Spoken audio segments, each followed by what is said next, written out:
औरतों का क्या मतलब कोई इज्जत नहीं है और उसे हलाला के लिए मजबूर करे क्या? औरत सिर्फ इसलिए बनी है कि उसे मर्द के द्वारा उपयोग किया जाए। मेरे आपको हलाला के मामला है, बतलाइए।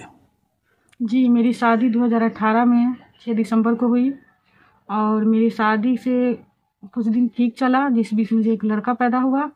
कुछ दिनों के बाद मुझे पता चला कि मेरे हस्बैंड का दूसरा अफेयर है, जिसके कारण हम दोनों में आपसी विवाद होने लगे। मेरे हस्बैंड मुझे बराबर टॉर्चर करते थे कि तुम मैके से पैसा लेकर आओ। मैं कितनी बार 5,000 10,000 रुपया करके पैसा भी उनको ला कर दी और इसी बात मैटर को लेकर के मेरी सास भी उसमें बेटा को मतलब कान भरती थी कि नहीं देगी तो छोड़ दे, मत रख। हमेशा मारपीट बहुत बुरी बुरी तरीके से मारते पीटते थे, जिसका मेरे पास फ़ोटो भी है, मैं खींच रखी हूँ।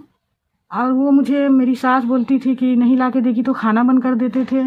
मैं भूखे रह रह के कितने दिन चूड़ा खा करके सोई। मैं अपने हस्बैंड को बोलती थी कि इस तरीके से आपकी अम्मी कर रही है, तो तुमको रहना है तो नौकरानी की तरह बन के रहो, नहीं तो तुम मेरे घर से चली जाओ। उसका भाई आता था रियाजुल हसन, वो हमको भद्दी भद्दी गाली देते थे, टॉर्चर करते थे, बोलते थे। तो हम हस्बैंड को अपने बताते थे कि देखिए आप इस तरीके का मामला मेरे साथ आपका भाई क्यों कर रहा है। तो फिर मुझे वही जवाब देते थे कि तुमको रहना है तो नौकरानी के जैसे रहो, नहीं तो तुम मेरे घर से चली जाओ। इस मामले को लेकर के हमेशा बराबर मार पीट झगड़ा लड़ाई हमेशा करते थे, घरेलू विवाद। मेरी सास हमेशा खाना में ताला मार देती थी। मैं कुछ बोलती थी तो मेरे हस्बैंड को बोल देती थी और मुझे बार बार मारते थे। उसकी माँ और उसके भाई भी गाली देते थे और मेरे हस्बैंड इस तरीके से मामला तकरीबन काफ़ी समय तक चला। बैठक हुआ, फिर मैं अपने भाई को बुलाई मामला को कि मेरे भाई आए, गांव के समाज आए, लेकिन उन लोगों ने उनको भी बेइज्जत करके भगा दिए। तो इस मामले का हल नहीं निकला। हस्बैंड आपके कहाँ रहते हैं? मेरे हस्बैंड तो मैं शादी की तो पहले मुंबई रहती थी। शादी करने के टाइम बोला गया कि लड़का मुंबई में रहता है, 30-40 हज़ार का महीना कमाता है, तकरीबन समझिए ना 50,000 के आसपास, और लड़का इंटर पास है, मुझे जैसा मालूम पड़ा। तो वो फिर वो शादी हुई मेरी इस बिना पे। लेकिन मैं शादी करके आई तो वो कुछ काम काज नहीं करते थे, घर पे ही बैठे रहते थे। मैं उनको बोलती थी कमाने जाइए, तो उसके लिए भी हमको टॉर्चर करते थे कि नहीं हम नहीं कमाएंगे। तब मुझे एक बच्चा हुआ तो मैं बोली आप तो परिवार बढ़ रहा है, नहीं कमाइएगा तो कैसे चलेगा। इस मामले को लेकर के मैं उनको समझाती थी तो उस पर भी विरोध करते थे, मुझे मारते पीटने लगते थे। मैं बहुत संघर्ष करके रही इस घर में, लेकिन उन्होंने पूरी कोशिश की कि ये मुझे छोड़ के चली जाए ताकि मैं जिस लड़के से मोहब्बत करता हूँ उससे मैं शादी कर लूँगा। लेकिन मैं नहीं गई तो उन लोगों ने प्लानिंग करके घर से विवाद करके घर से चले गए। जाने के बाद वो वहाँ से हमसे बातचीत करना बंद कर दिया, हमें बताया ही नहीं। और हमें कुछ दिन बाद लोगों से सूचना चला कि वो वहाँ से विदेश चले गए। अब मुझे ये बात सुनकर के मुझे बहुत आश्चर्य हुआ कि अपने बच्चे अब हमसे मिलने के लिए नहीं आए। अब वहाँ सऊदी चले गए, मुझे दूसरे लोगों के जरिए मालूम पड़ा। तो हमने और वहाँ से कुछ दिनों के बाद वो मुझे व्हाट्सएप पे 3 तलाक का वॉइस रिकॉर्डिंग भेज दिए, जिससे मुझे सुन करके मेरा रूह कलप गया। मुझे स्थानीय लोगों से मालूम पड़ा कि इस तरीके का मामला है। फिर भी मैं इसी घर में रही, फिर भी मैं इस घर से नहीं निकली। तो मेरी सास और मेरे भैंसुर बराबर घर पे आने जाने लगे और मुझे टॉर्चर करने लगे कि तुम जाओ यहाँ से, नहीं तो तुम्हारा जान मरवा देंगे, अब तुम्हारा कुछ नहीं है। फिर भी मैं अपने माँ बाप के घर से सामान वगैरह मंगवा करके मैं इसी घर में रही, इसी घर में खाना अपना जीवन बच्चे के साथ बसर करने लगी। मोहल्ले के लोग भी उनके मेरे ससुराल वाले के भाई के कारण हमसे तनाव रखने लगे, हमसे बातचीत करना बंद कर दिए, हमारी कोई मदद नहीं किए। हम 1 हफ्ता तक भूखा रहे इस घर में। चूड़ा कभी खा लेते थे, कभी बच्चे को बिस्किट खिला देते थे। मेरे अब्बू को पता चला तो मेरे अब्बू वहाँ से खुद भी नहीं आए, क्योंकि वो लोग विवादी आदमी हैं। मेरे अब्बू पे और मेरे मैके वाले पे केस कर देते, जिसके कारण मुझे आधे रास्ते पर सामान दे करके, या मेरे छोटे भतीजा है उसके जरिए मुझे सामान पहुंचाने लगे, पैसा देने लगे, उसी के जरिए भेजने लगे। तो इस तरीके से अपना जीवन काटने लगे। यहाँ पे 2 साल, तकरीबन तीसरा साल शुरू है, तब से मैं इस संघर्ष को यहाँ पे झेल रही हूँ और न्याय कोर्ट का चक्कर लगा रही हूँ, लेकिन अभी तक उनकी अरेस्टिंग नहीं हुई है। और वो मुझे सूचना मिला है कि वो विदेश से इंडिया आ गए हैं, जबकि उनका पासपोर्ट इम्पाउंड है और वो खुला घूम रहे हैं मुजफ्फरपुर में, लेकिन उनको पुलिस अरेस्ट नहीं कर रही है। और वो मुझे 4 तारीख को मिले भी थे मुजफ्फरपुर में। हमने उसको पकड़े हुए थे, हाथ पकड़े हुए थे उनका, और बोले क्या मैं पुलिस को कॉल की कि मेरे हस्बैंड आए हुए हैं, लेकिन पुलिस आने में लेट कर दी, आई नहीं। और वो मेरा हस्बैंड मेरा हाथ छुड़ा के भाग गए। फिर हम रोते हुए टाउन एसपी साहब से मिलने गए, उनको अपना सारा मामला बताया तो उन्होंने कहा कि जल्द से जल्द हम उनकी अरेस्टिंग करवाएंगे, लेकिन अभी तक कोई हमको सूचना नहीं मिला है। मेरा हस्बैंड खुला घूम रहे हैं, मुझे इंसाफ नहीं मिल रहा है, ना मुझे 1 रुपया खर्चा दे रहे हैं। मैं इसी घर में अपने बच्चे के साथ मानसिक रूप से परेशान हो रही हूँ। और वो लोग आ करके मारपीट करते हैं, शारीरिक रूप से भी हमको चोट पहुंचाते हैं। जब मैं थाने पे फोन करती हूँ तो जब वो लोग चले जाते हैं तब तो पुलिस आती है, पहले पुलिस नहीं कुछ करती है। अब उन लोगों ने पुलिस को पूरा अपने सहयोग में लिए हुए हैं, पैरवी और पैसे के बल पे वो आजाद घूम रहे हैं, उस पर कोई कार्रवाई नहीं हो रही है। और मैं एक बच्चे को लेकर दर बदर भटक रही हूँ। मेरी यही मांग है कि मेरे हस्बैंड को अरेस्टिंग करके मुझे जल्द से जल्द मेरा इंसाफ दिलाया जाए, ताकि मैं अपने जीवन में खुशी पल देख सकूं, क्योंकि मैं 2 साल से संघर्ष कर करके मैं थक। हस्बैंड को आप जब अरेस्ट करवा दीजिएगा तो आप रहिएगा कहाँ? हस्बैंड जब उन्होंने 3 तलाक का वॉइस रिकॉर्डिंग भेज चुके हैं तो मुझे वो अरेस्ट करा देंगे, तो अरेस्ट कराएंगे तो कोर्ट में हाजिर होंगे तभी ना कुछ मामला होगा। अगर वो मुझे 3 तलाक जो पहले था आप लोगों में, उस तलाक को मोदी जी के द्वारा, भारत सरकार के द्वारा खत्म कर दिया गया है। अब कोर्ट से ही तलाक मिलेगा। खत्म कर दिया गया है 3 तलाक को, लेकिन एक 3 तलाक देने वाले पे कानून तो बना है, सजा बना है ना। अगर 3 तलाक वाला हर व्यक्ति ऐसा करे कि अपनी बीवी से शादी कर ले, एक बच्चा होने के बाद उसे छोड़कर विदेश चले जाए, वहां से वॉइस रिकॉर्डिंग, तो इस समाज में औरतों का क्या मतलब, कोई इज्जत नहीं है। और उसे हलाला के लिए मजबूर करे क्या? औरत सिर्फ इसलिए बनी है कि उसे मर्द के द्वारा उपयोग किया जाए। मेरे आपको हलाला के लिए भी मजबूर किया जा रहा है?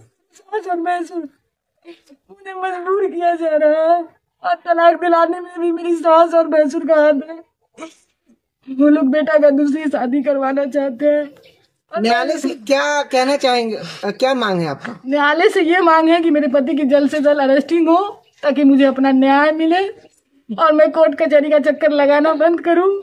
मेरे पास खाने के लिए पैसा नहीं है, खर्चे के लिए नहीं। मेरे पापा 85 वर्ष के हैं, इस उम्र में वो मुझे कहाँ से देंगे?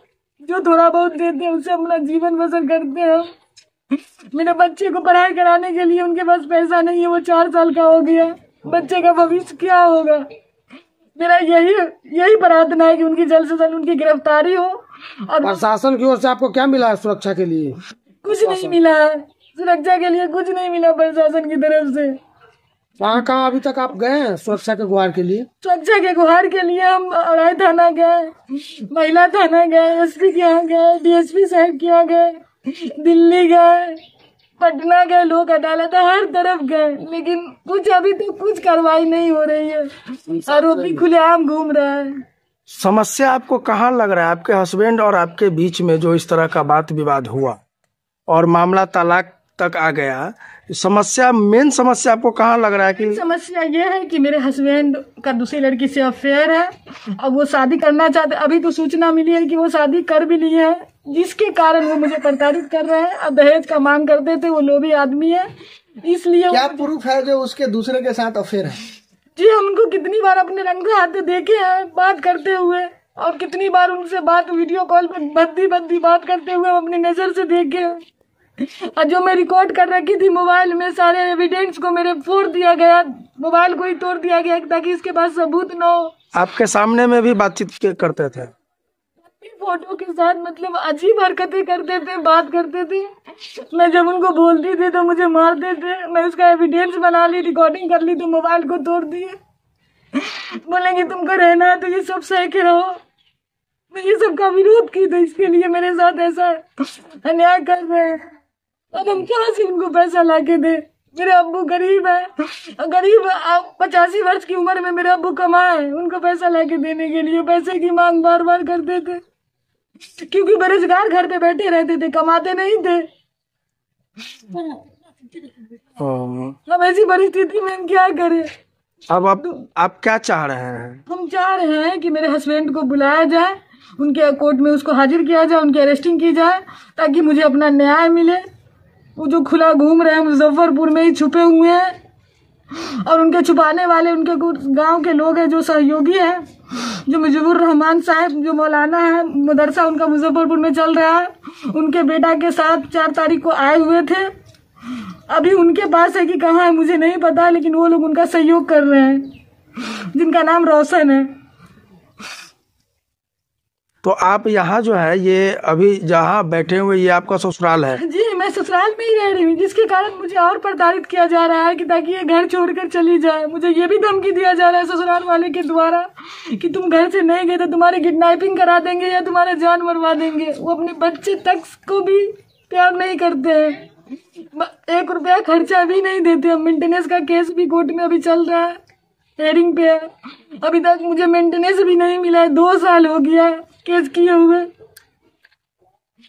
मेरी यही मांग है, मेरी यही प्रार्थना है कि मेरे हस्बैंड की जल्द से जल्द अरेस्टिंग हो और वो रिटर्न वीजा जो लेकर आए हैं विदेश से, पासपोर्ट इम्पाउंड होने के बाद भी उनका वीजा बढ़ा दिया गया।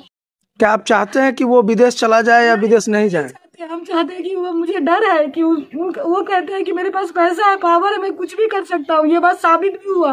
मेरे हस्बैंड पे गैर जमानती वारंट है, उसका पासपोर्ट इम्पाउंड हो चुका है, फिर भी वो 30 जनवरी को इंडिया में वापस आ गए। उनका पटना आरपीओ के जरिए पासपोर्ट इम्पाउंड कर चुका है और एयरपोर्ट पे, मुंबई एयरपोर्ट पे उसका पासपोर्ट सील भी कर दिया गया, फिर भी उनकी अरेस्टिंग नहीं हो रही है। अब वो वीजा लेकर आया है वापिस, वो फिर विदेश चले जाएंगे। बोल रहे हैं पासपोर्ट हम पैसा भर के छुड़ा लेंगे और विदेश चले जाएंगे यहाँ से शादी करके, और तुम कोर्ट कचहरी का चक्कर काटती रहना, ना मैं तुम्हारा फैसला करूंगा ना मैं तुमको रखूंगा।